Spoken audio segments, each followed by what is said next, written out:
नमस्ते। साल 2025 सोने के लिए क्या कमाल का साल रहा। 50% से भी ज्यादा का रिटर्न। जबरदस्त। लेकिन अब सबकी नजरें हैं 2026 पर। बड़ा सवाल यह है कि क्या सोने की यह चमक आगे भी जारी रहेगी। तो आज हम इसी बड़े सवाल का जवाब ढूंढने की कोशिश करेंगे। क्या सोना 2026 में 10 ग्राम के लिए 1.5 लाख रुपए के उस जादुई आंकड़े को छू पाएगा? चलिए पता करते हैं। तो सबसे पहले शुरुआत करते हैं उन प्रेडिक्शन से जिन्होंने मार्केट में हलचल मचा रखी है। देखते हैं कि दुनिया के बड़े बड़े फाइनेंशियल एक्सपर्ट्स का क्या कहना है। जरा इस नंबर पर गौर कीजिए, $5000। ये कोई छोटा मोटा प्रेडिक्शन नहीं है। जेपी मॉर्गन और गोल्डमैन सैक्स जैसे बड़े नाम कह रहे हैं कि 2026 के अंत तक सोना $5000 प्रति आउंस के एक अविश्वसनीय लेवल तक जा सकता है। अच्छा, तो इसका इंडिया में क्या मतलब हुआ? देखिए, सिंपल सी बात है। गोल्ड का प्राइस डॉलर में सेट होता है।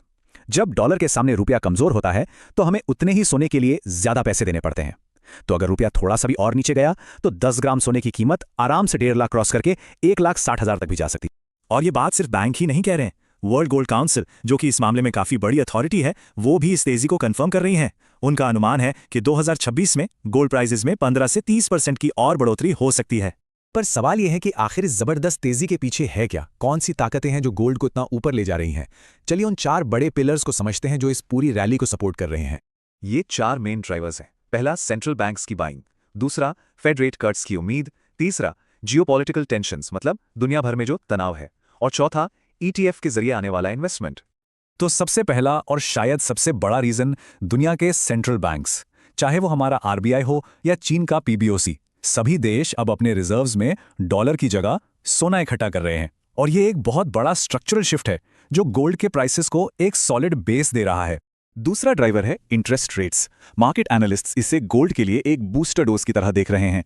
सोचकर देखिए, जब यूएस फेडरल रिजर्व जैसे बड़े बैंक इंटरेस्ट रेट्स कम करते हैं तो गोल्ड जैसा नॉन यील्डिंग एसेट, यानी जिस पर ब्याज नहीं मिलता, वो अचानक से ज्यादा अट्रैक्टिव हो जाता है। तीसरा पिलर है गोल्ड का सेफ हेवन स्टेटस। ये तो हम सब जानते हैं, जब भी दुनिया में कहीं टेंशन बढ़ती है या मार्केट में कोई गड़बड़ होती है तो इन्वेस्टर्स सुरक्षा के लिए सीधा गोल्ड की तरफ भागते हैं। बिल्कुल वैसे ही जैसे तूफान आने पर हम एक मजबूत शेल्टर ढूंढते हैं। और चौथा रीजन, ईटीएफ यानी गोल्ड एक्सचेंज ट्रेडेड फंड्स। ये गोल्ड में इन्वेस्ट करने का एक बहुत ही आसान तरीका बन गया है और 2025 से ईटीएफ में लगातार पैसा आ रहा है। इससे न सिर्फ मार्केट में डिमांड बढ़ रही है बल्कि लिक्विडिटी भी काफी बढ़ गई है।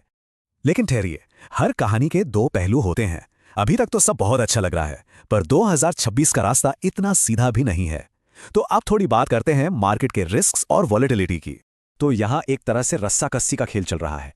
एक तरफ है ये सारे पॉजिटिव फैक्टर्स जैसे सेंट्रल बैंक की बाइंग, रेट कट्स जो प्राइस को ऊपर खींच रहे हैं, और दूसरी तरफ हैं कुछ रिस्क्स जैसे एक मजबूत यूएस डॉलर और प्रॉफिट बुकिंग जो इसे नीचे लाने की कोशिश कर सकते हैं। वर्ल्ड गोल्ड काउंसिल ने खुद इस बारे में एक वार्निंग दी है।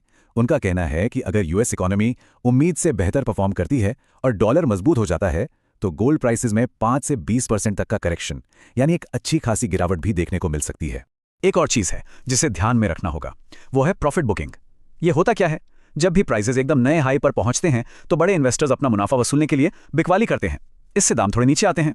हालांकि ये गिरावट कई बार नए इन्वेस्टर्स के लिए मार्केट में एंटर करने का एक अच्छा मौका भी बन जाती है।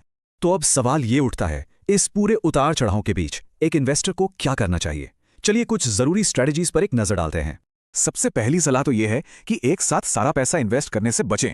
एसआईपी यानी सिस्टमैटिक इन्वेस्टमेंट प्लान की तरह हर महीने थोड़ा थोड़ा इन्वेस्ट करना बेहतर हो सकता है। दूसरा, फिजिकल गोल्ड यानी गहनों के अलावा गोल्ड ईटीएफ या सॉवरेन गोल्ड बॉन्ड्स जैसे स्मार्ट ऑप्शंस को भी जरूर एक्सप्लोर करें। और हाँ, सबसे जरूरी, कोई भी बड़ा डिसीजन लेने से पहले अपने फाइनेंशियल एडवाइजर से सलाह लेना कभी ना भूलें। तो आखिर में हम फिर से उसी सवाल पर आ जाते हैं, क्या साल 2026 गोल्ड के लिए एक हिस्टोरिक साल साबित होगा या फिर ये एक ऐसी कहानी बनेगा जिससे हमें सीख मिलेगी? इसका फैसला तो मार्केट ही करेगा और हम सबकी नजरें उसी पर टिकी रहेंगी।